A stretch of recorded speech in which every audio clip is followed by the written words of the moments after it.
Hello, my name is Hannah Patterson, and from experiment 10, I'm going to be basically demonstrating our experiment through pictures and explanation. So our first step, as you can see, it's pretty simple. We are just going to place our burette into our burette clamp. Okay, step 2, we are going to use a funnel and pour a few milliliters of our NaOH into our burette to rinse the burette.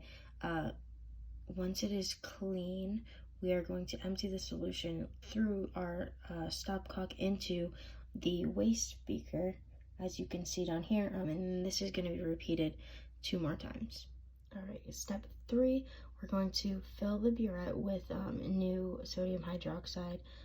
If there's air bubbles in our burette tip, we're going to release a small amount of the solution into our waste beaker like we did in step 2. And then once we have all the air bubbles out, we're going to record our initial burette reading onto our charts.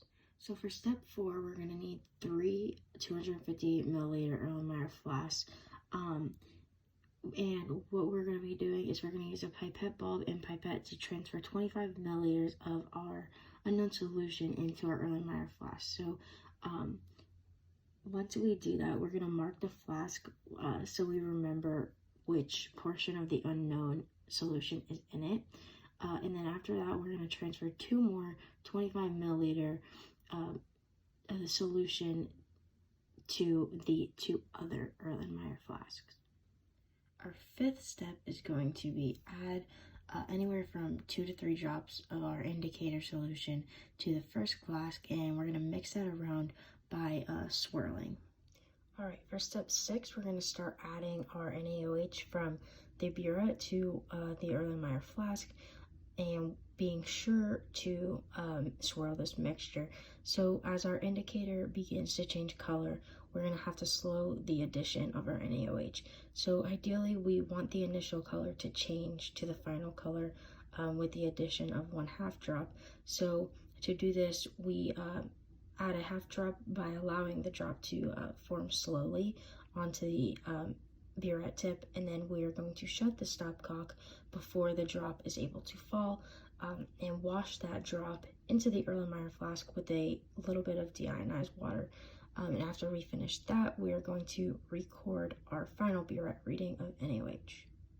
Alrighty, so step 7, lastly, we're going to need to repeat steps 5 and 6 above for our other 2 flasks that we mentioned in step 4. So these steps that we need to repeat, we need to add our 2 to 3 drops of indicator solution to our flasks and mix it around by swirling, and then add our NaOH from the burette to the Erlenmeyer flask and swirl the mixture as the indicator begins to change to its final color. And here I made a little graphic of my work and how you kind of find these values. So when we were looking for the volume right here, volume of NaOH added, so in order to obtain that number, we need to have our final burette reading minus our initial burette reading to get this volume. So our final burette reading was 24 milliliters, our initial was 0, so that leaves us with 24 milliliters added NaOH. Okay, next right here we have our concentration of HCl. To find this, we need to divide our mole of HCl by the initial volume of HCl in liters.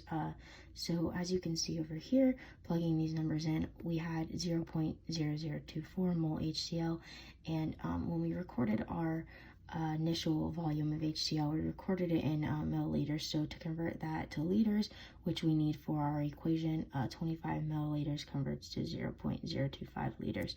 And dividing the mole HCl by our liters of HCl, we are left with 0.096. All right, and lastly, our average concentration of HCl. So obviously this is just an average, so we're going to take our concentration of all 3 trials multiplied by each other, and then we are going to divide that number by 3. So since we actually only used the same numbers for each trial, we would have our 0.096, which we found in the previous step, multiplied by 3, because that was our concentration for each trial, and then divide that number by 3, which gives us 0.096.